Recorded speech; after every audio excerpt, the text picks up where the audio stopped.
मंदोदरी मैं रावण के डोकी मंदोदरी अरे नहीं होश भैया तो नहीं होश तो कोनो ते तो कंस के बहिनी पूतना से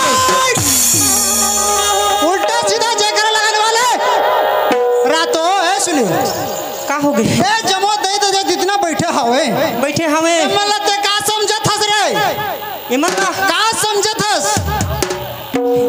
इमला मैं तो हमार मंदिर दरिया के पथनाए कहत रहे हमन पतना नहीं होए रातो ते अत्का सुंदर मैं जयकारा लगाता हूँ शंकर भगवान की जय बोलत हूँ तो ते का कह के जयकारा लगात हस मोर भाई पार्वती के डौका कहत रातो कौन कति संसार में कौन गांव में ऐसे जयकारा लगाते हैं मोला बता वैसने थोड़ी है भैया कैसे भाई तय नहीं समझे कैसे तय जैसने एक जन देवी देवता मन के नाम धर के जयकारा लगा था अच्छा ऐसने कहूँ जमो देवी देवता के नाम धर बता तो बिहान पौहा जही अच्छा सही बात है जेकर लेके तारी दूधी झन के करहूँ कहीं अच्छा एक संग्रह अच्छा very good Sunil very good यार कहोगे जी इज्जत नहीं लेबे कैसे सब करबे इज्जत मत लेबे का कह के तोला इज्जत ना तोर तो मान भेली गुर नहीं कबे मैं तो पोली गुरु रे सुंदर बोला तो पोली गुड़ अरे गुड़ के बात नहीं बोला तो या शक्कर के बात तो नहीं बोला तुम भाई सुनत हस आहा हमर भाग्य हमारे सच बात है भैया देख तो आहा भाग्य हमारे अहो भाग्य हमारे सच बात है भैया हो भाग्य हमारे और कुमकुम भाग्य तुम्हारे रातों तक टीवी सीरियल दिखाए बर आए हस भोबनी गाँवला टीवी सीरियल दिखाए बर आए हस का ते आए हत तो तोरा हो भाग्य ताहले दीदी मन के हाथ फोकट जही रे अच्छा तो टीवी सीरियल कुंडली भाग्य दिखाए बर गोपी बहु दिखाए बर आए हस ओहु मन के हर का बर बिया ऐसा नहीं बोला था मोर भाई कैसे बोला था धन हमर किस्मत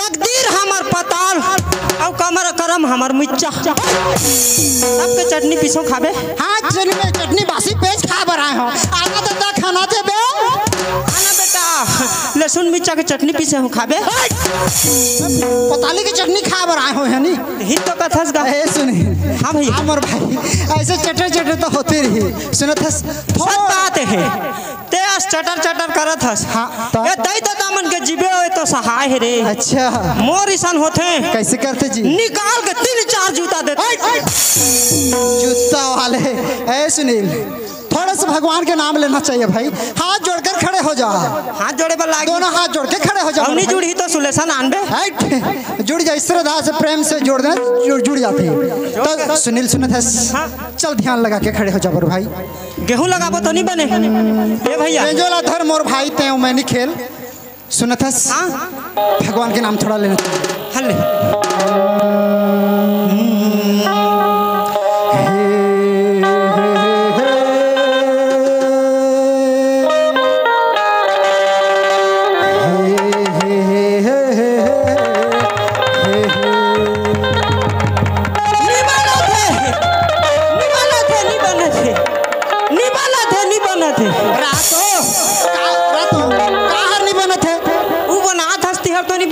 अच्छा ठीक है मोलते बहुना थस ते करके दिखा तो मोर भाई मैं करके दिखाऊं चल तो देखबे चलना जी दिखाऊं हां तो चल ना वहीं जाबो चल दिखा अरे ही केना दिखा ए आगे मेरे दिखा चल दिखा जमो दई दादा दिखाई दीदी भैया बहनी सब जन देखियो चलो एकर हनी बना थे हां हे देखो हे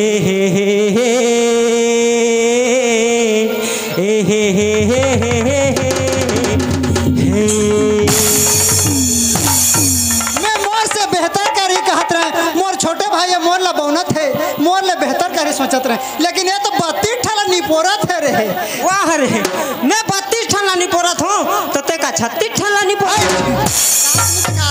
कोई भी बड़े बड़े सिंगर आते हैं तो पहले स्वर धरते, स्वर स्वर।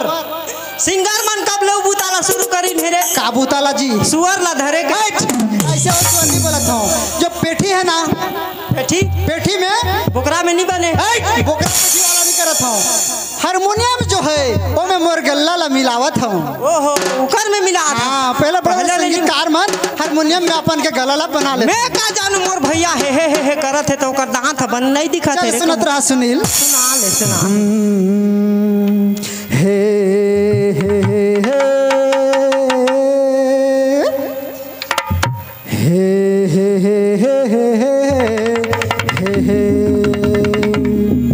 अजी सरस्वती ने स्वर दिए, अजी सरस्वती ने स्वर दिए, गुरु ने दिए ज्ञान जी, माता पिता ने जन्म दिए,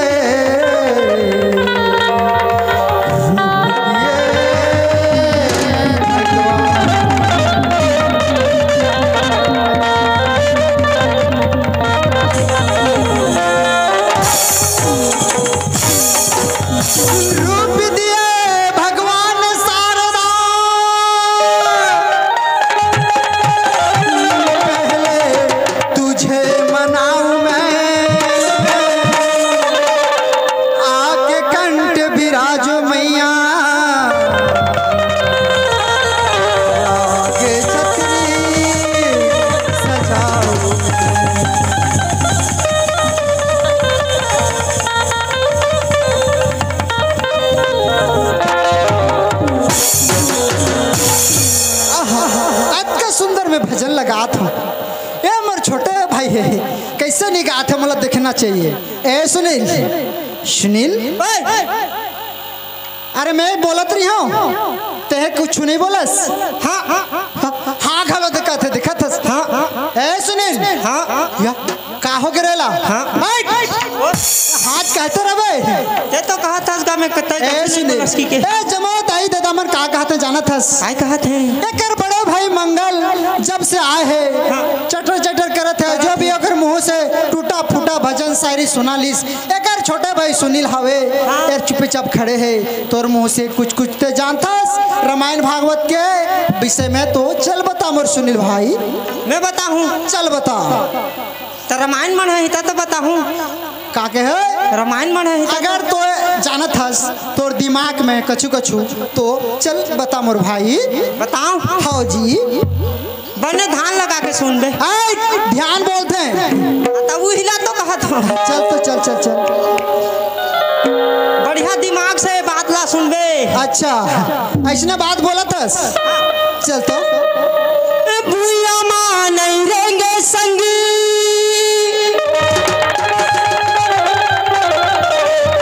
और कछुला नहीं डरा जी, और कहर छटका कर रही थे, और काकर राखू कतरा। सुनील तोला में नहीं रखो, नहीं रखस तोला में नहीं रखो, नीच रखस। काबर पूछ काबर ते ये भरी महफिल में उल्टा सीधा ते कैसे बोला था? कौन उल्टा सीधा बोला? बोला था तोला नहीं रखो। चल निकल मोर घर से, ते बाहर निकल, चल निकल। राख ले तो नहीं रखो, चल चल फुट, चल फुट मोर घर से। ए भैया का हो गए रे? नीच रखस। नहीं रखो, नीच रखस। नहीं रखो, नहीं रखो, नहीं रखो। 2-4 महीना तो राख ले। अरे नहीं रखो, 15 दिन तो कम से कम राख ले। नहीं रखो, नीच रखस। नहीं रखो, एक पल नहीं रखो। हरू करू के होद ले तो होले राख। हरू करू वाला चल तोर मुंह ला करिया कर, चल निकल। काला कोयला दे, कोयला दे बेटा तो करिया कर हूं, राख में थोड़ी ना। अरे जाओ चाह बना थे ना, चाय चाय वहीं के कोयला ले लेबे, मुंह काला कर लेबे, निकल चल। सिर्फ वहां होके निकालबे सीधा भैंसा दरा बिछिया। बीच के है ये सोच दा रे। हां सोच दा ना जा। ठीक है मैं जात हो जाए बर। हां तो ते आज मोला धिक्कार के निकाला था। हां निकाला था तोला। देख बे काला देख देखियो लक्ष्मी जिसने विष्णु ला छोड़ीस हाँ। दाना पानी नहीं मिलिस अच्छा रे ते लक्ष्मी हस सीता अपन राम ला छोड़ीस हाँ दुनिया में छोड़े रहीस रे अच्छा छोड़े रहीस हाँ ओहु सुख शांति से नहीं रहीस अच्छा। इसने हाथ पे मोला निकाला था हाँ। देखबे हाँ। मोर सरापे बाबू रे अच्छा भोगबे हाँ। और नहीं भोगबे तो फिर भोगबे उल्टा सीधा बोला जा तो रे किसे करबे एक जन देखा था अरे यार गलती शब्द बोलत रही से कैसे नहीं निकालो ये भरे महफिल में नहीं नहीं नहीं एके छान में कैसे कर हूँ ओला मोर छोटे भाई है ओकर गलती होगी चल ओला बुला लेत हो फिर ओकर बात चितला भरे महफिल में माफी मांग लूँ ओला बता फिर रख लूँ चल बुला लेत हो का छोटे है भूल सुनील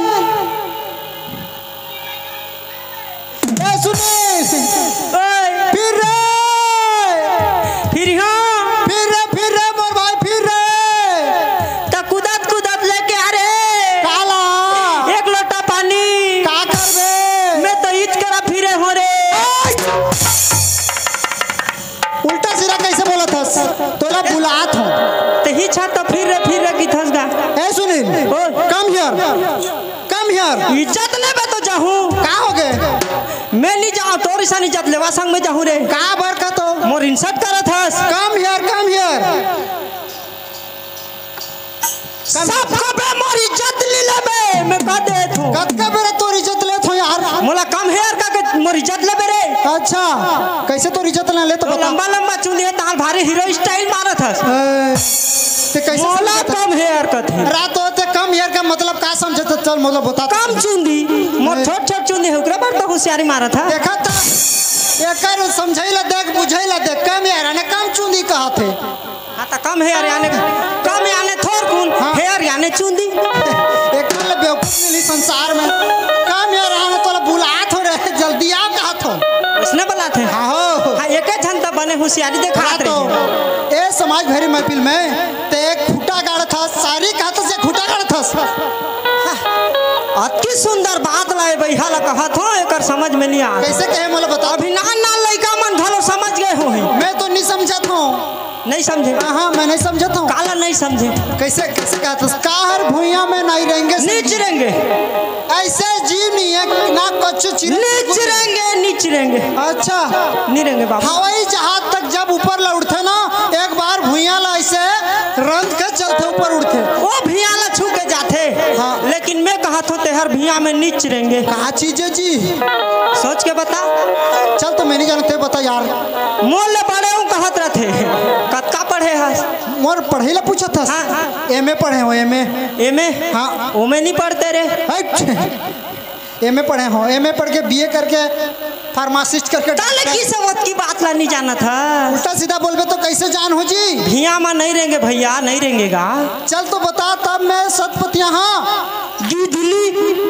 का कहे गिदली ओला कबू भिया में रहेंगे देखे हस मैं तो नहीं देखे हो दादा दो चार छल्ला पूछ ले कौन हो देखे हो दादा हो गिदली ला तुमन वो दाईमान बर पीपर के तो पूजा करे बर जात हो देखे हस मैं तो नहीं देखे हो मोर भाई सही नहीं कहे सही कि- बात यार वो घर में चपले बैठ जाए ओ मियार में जाके चपले बैठ उल्टा जाए लटक जाते लेकिन भिया में नहीं रहेंगे भाई ऐसे झूलत रहते हाँ। निश्चित बात लेकिन आओ कैसे कहे अगर दूसरैया कच्छू ला नहीं डरा है काहर कछुला का नीच भुइया डरा। में नहीं रहेंगे संगी काहर कछुला नहीं डरा कहते भुइया का नहीं डरा, नहीं डरा। लेकिन ऐसा कोई जीवन नहीं है ना बाग ला भी बंदूक ला ऐसे दिखा देबे पाछू घुस जाही बंदूक के बात करते तलवार लेके ओकर आगू में करबे तले नहीं डराए बाबू अच्छा तलवार ऐसे मढ़ा देले में नहीं डराए नहीं डराए का चीज है जी तुम्हें जानते हो दादा हो तुमन दाईमान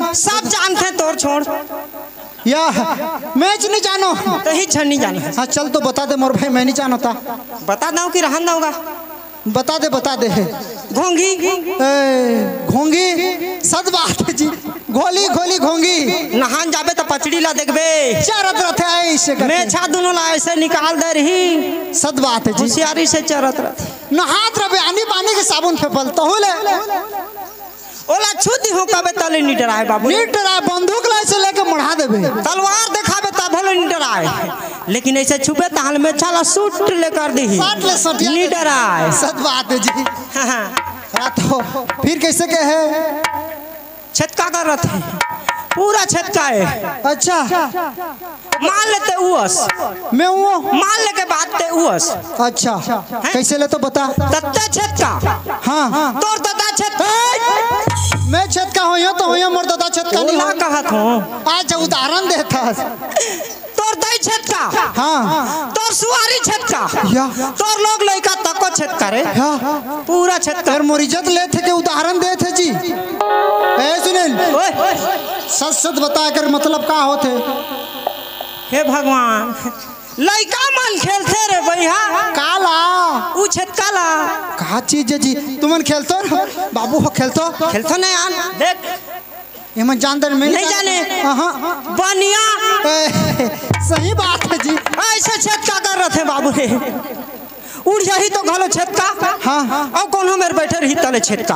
अच्छा अगर दाई छेतका पूरा खानदान छटका खानदान से कोई कर बैठी गला ऐसे छेतका छटका छे सही बात बोला ना तो कहे ए सुनी हम भैया बातचीत तो होते रही भगवान के नाम से छोटे से सुना था आई आँखी हबट राज रहे रे का चीज रे है ओला कुटी कुटी कर दे बात ला सुन कुटी कुटी कर दे बाबू रे कुटी कुटी तेल में ओला तार दे हाँ तले आँखी बट राज रहे अच्छा बट ले बट ले साग में चूरा दे तो ले बट ले निहारे रही भिया में गाड़ दे ले भी निपो निहारे रही अधर में टांग दे ले भी ताले निहारे रही का चीज है यार। ए सुनील लेट नहीं कर बता यार नहीं जाने नहीं जाना था मोर मछली है रे भैया मछली के का आँखी तो सही बात है ओला पीस पीस करके काट दे तेल में उबाल देबे तब होले आँखी हर ऐसे मट मट ले दिख दे खल खल डब डब डब डब चुरत रही तो होले आगे बट राज रहे थे बहुत बढ़िया यार। ए सुनील भगवान के नाम से छोटे से भजन भाई समय नहीं है आगे बढ़ाओ कार्यक्रम। हाँ भैया सही बात तो चल भाई सुनील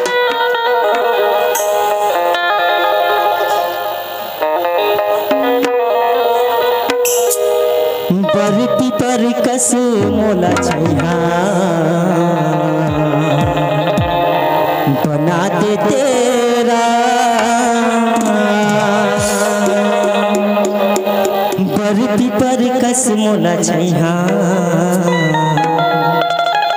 बना दे तेरा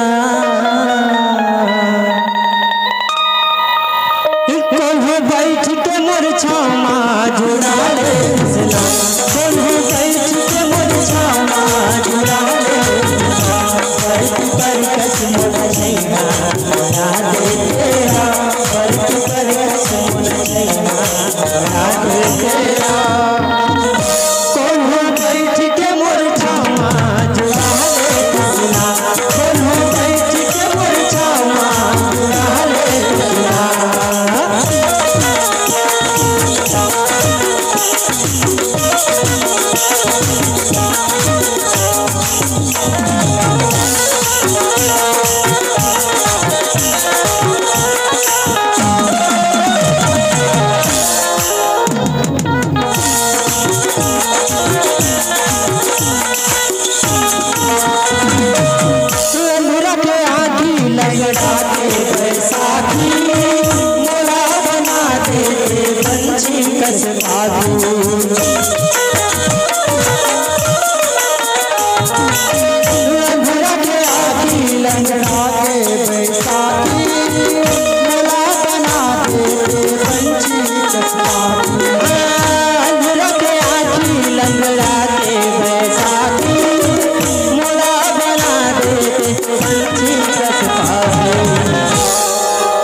सूखा जात है मोर भाई, सुखा जात है एकदम सूखा जात है यार। ओहो सुनत है यार। हाँ भैया पानी वानी मंगा ना यार सुनील। पानी मांगा हाँ हाँ ओ लोटा वाली ला चल बुला मोर छोटे भाई सुनील।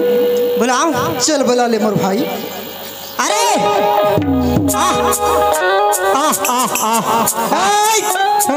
रात हो तो काला बुलात हस रे। उइला तो बुलात हूँ तो उसने बुलाते कोई गाय के रुलाते बुलात उसका। तो कैसे बुलाऊँ? सम्मान से बुला मोर भाई, सम्मान से बुला। वो दिन खाद पियत नहीं बने, शंकर भगवान के वार है, मंगल के बलाए नहीं बने का बार सम्मार के नहीं बुलाओ कहत हूँ। अरे सम्मान ऐसे नहीं बोलत यार,